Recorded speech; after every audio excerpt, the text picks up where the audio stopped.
حضرة المباشر، فليحفظ الإله آمون أبو بيس.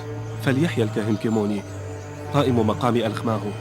عسى أن يتقبل آمون طاعاتك. إذا كنت راغبا سأصحبك إلى ألخماهو الكاهن الأعظم. أجل، هذا منتهى أملي ومناي، سأذهب بالتأكيد. بورك فيك. الموقر ألخماهو ليس حاضرا الآن، لكنني سوف أدخلك عليه فور أن يشرفنا بوصوله إلى المعبد.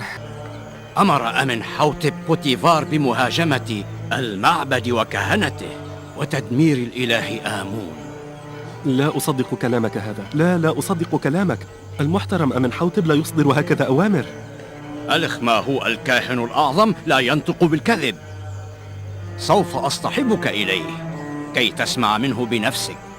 إذا كان ما تقوله صحيحا فلا ريب أن الإله آمون سيعاقبهما بقسوة. لقد نال بوتيفار العقاب الذي يستحق، وسيأتي الدور على أمنحوتب لاحقا. ألم تطلع على تفاصيل فضيحة بوتيفار؟ تقصد أن الإله آمون صب لعنته على بوتيفار وزوجه زليخا؟ لا تشك أبدا.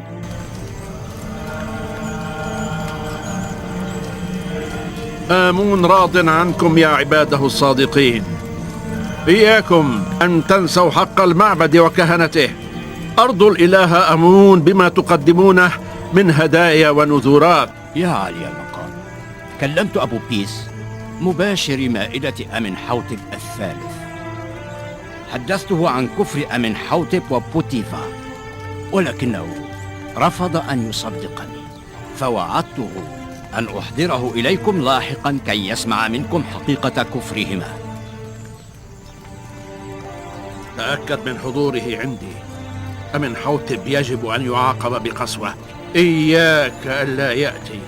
نال بوتيفار حصته من لعنة آمون، وسيأتي الدور على أمنحوتب. بالتأكيد يا مولاي. إذا عالي المقام ألخماهو يعرف عما جرى بين يوزارسيف والسيدة زليخا. أجل، أطلعني بديابون على ذلك. إنما فعلته زليخا قد جلب العار على المعبد، ويتوجب عليها أن تبرر تورطها، إلا أننا لن نسمح لبوتيفار بالتملص من الأمر. بعد أن افتضح أمر بوتيفار حان دور أمنحوتب. بعد القضاء على أمنحوتب لن يجرؤ أحد على الإله آمون. أفشوا هذه الحادثة في أرجاء المدينة كلها. يجب أن يفتضح أمر بوتيفار، يجب أن يعرف على حقيقته. قولوا إن رمز سطوة مصر أعني بوتيفار قد مكن عبدا أجنبيا من جميع شؤون قصره. عليك أن تحرض الناس بالثورة على سلطان أمنحوتب.